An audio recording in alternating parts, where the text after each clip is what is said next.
Hello. ஆமாங்க, பொண்ணு வீட்டுல என்ன சொன்னாங்க? சொந்த வீடு. எது? சொந்த வீடு இருக்கணுமா? ஆமாப்பா, மாப்பிள்ளைக்கு சொந்த வீடு இருக்கணுங்காங்க. சரி, ஓகே. அப்பாடா, எப்படியோ கடன் வாங்கி சொந்த வீடு கட்டியாச்சு. இனிமே பொண்ணு கிடைச்சிடும். ஹலோ. அண்ணே, சொந்த வீடு கட்டியாச்சு. வீடு கட்ட எதுவும் கடனாங்கறியா? ஆமா, ஒரு 35 லட்சம் கடன் இருக்கு. அது இல்லப்பா, இவ்வளவு கடன் இருக்கிற மாப்பிள்ளைக்கு பொண்ணு தர மாட்டேன்னு சொல்லிட்டாங்கப்பா.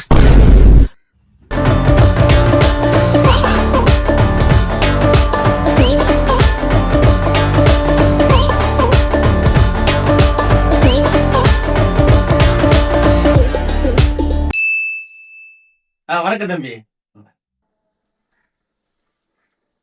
அப்புறம் தம்பிக்கு ஏதாவது கெட்ட பழக்கம்? இல்ல அங்கிள், எனக்கு எந்த கெட்ட பழக்கமுமே கிடையாது. எதுவுமே இல்லையா? தம்பி தண்ணி இன்னி ஐயோ, தண்ணிலாம் அடிக்க மாட்டேன். ஓ, எந்த கெட்ட பழக்கமே இல்லையா? சரிங்களா? இல்ல தம்பி, அக்கார்டிங் டு சைக்காலஜி எந்த கெட்ட பழக்கமே இல்ல அப்படின்னா பையனுக்கு பெண் தொடர்புகள் கொஞ்சம் அதிகமா இருக்குமோன்னு சந்தேகப்படுறோம். எது? ஐயோ, அப்படிலாம் கிடையாதுங்க. இல்ல தம்பி, அது எப்படி சொல்றது? அது எப்படி தம்பி ஒரு மனுஷனால எந்த கெட்ட பழக்கமே இல்லாம இருக்க முடியும்? அங்கிள், நான் ஒரு விஷயத்த மறந்துட்டேன். ஆக்சுவலி நான் தண்ணி அடிப்பேன். குடிப்பாக்க இருக்கு. அப்படி சொல்லுங்க, தண்ணி அடிப்பேன் அப்படின்ட்டு. எப்பவுமே இந்த மாதிரி உண்மையை பேசி பழகிருந்தா குடிகாரனுக்குலாம் என் பொண்ணை கொடுக்கறது கிடையாது. குடிகார பையன். எப்படி உண்மையை போட்டு வாங்கினேன் பாத்தியா? வெளுத்து பிடிங்க வெளுத்து. ஆக்சுவலி ஏங்க, எல்லாத்துக்கும் முன்னாடி உங்ககிட்ட ஒண்ணு கேட்கணும். நீங்க டிவிகேவா இல்ல டிஎம்கேவா? நான் டிவி கேங்க. டிவிகேவா? நானும் டிவிகேங்க. இல்லங்க, நீங்க டிஎம்கே இல்லனா நாம் தமிழர் இருந்தீங்கன்னா டிவிகே ஸ்கோர் பண்ணும்போது நான் உங்களை கலாய்ச்சி ரீல்ஸ் எடுத்து போறதும், டிஎம்கே இல்லனா நாம் தமிழர் ஜெயிக்கும் போது நீங்க எங்களை கலாய்ச்சி ரீல்ஸ் எடுத்து போறதும் இப்ப அதான் ட்ரெண்டிங். அப்படி இருந்தா தாங்க லைஃப் போர் அடிக்காம ஜாலியா போகும். நீங்களும் டிவிகேன்னு சொல்லிட்டீங்க, இது சரி வராதுங்க. எதே? இப்ப இருந்து நான் டிஎம்கேக்கு மாறிடுறேங்க.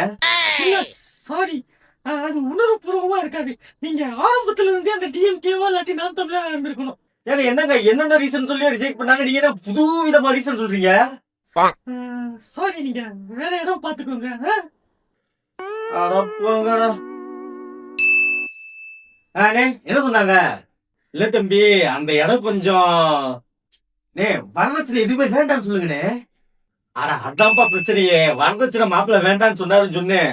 அப்படின்னா மாப்பிள்ளைக்கு ஏதோ குறை இருக்கு, அவருக்கு மெடிக்கல் சர்டிபிகேட் எடுத்துட்டாங்கன்னு கேக்குறாங்க. மெடிக்கல் ரிப்போர்ட்டா? பேசாம நீங்க மெடிக்கல் சர்டிபிகேட் எடுத்து கொடுத்துருங்களேன். சரி, இந்த சம்மந்தம் வேண்டாம், நீங்க வேற ஆளா பாருங்க. என்ன தம்பி ஒரு மாதிரி பயப்படுறீங்க? எதுவும் சொல்ல முடியாத வியாதி? அதுக்கு சொல்லலண்ணே, 35 வயசு ஆயிடுச்சு. எப்படினாலும் சரி பிபி சுகர் ஏதாவது ஒண்ணு இருக்கும். ரிப்போர்ட்டை பார்க்காத வரைக்கும் தான் நானே கான்பிடண்டா இருக்கேன். பார்த்துட்டு ஏதாவது ஒண்ணு வந்துருச்சு அப்படின்னா என்னாலே தாங்க முடியாது. தயவு செய்து சொல்றேன், வேற இடம் பாருங்க.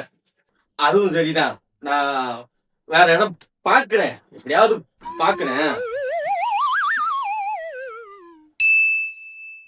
அப்புறம் தம்பி, என்ன வேலை பாக்குறீங்க? நான் ஒரு எம்என்சில கிராஃபிக் டிசைனரா ஒர்க் பண்றேன். ஓ, கிராஃபிக் டிசைனர்.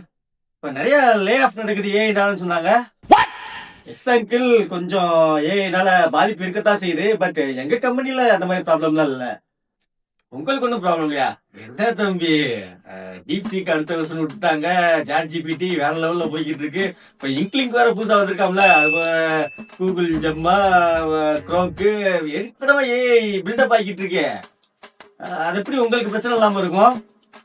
இல்ல அங்கிள், அது எனக்கு எந்த ப்ராப்ளமும் இல்ல. நான் ஏஐ யூஸ் பண்றதுனால சர்வை பண்ணிடுவேன். ஒருவேளை ஏஐனால உங்களுக்கு வேலை போயிடுச்சுன்னு வச்சுக்கோங்க, ஏதாவது பேக்கப் இருக்கு? இல்ல, பேக்கப் எதுவுமே இல்ல. அப்புறம் எப்படி தம்பி உங்களை நம்பி நாங்க?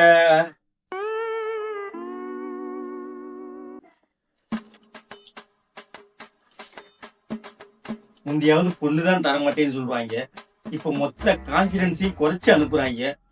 பேசாம சன்னியாசம் போயிருவோமா கைலாசாவுக்கு?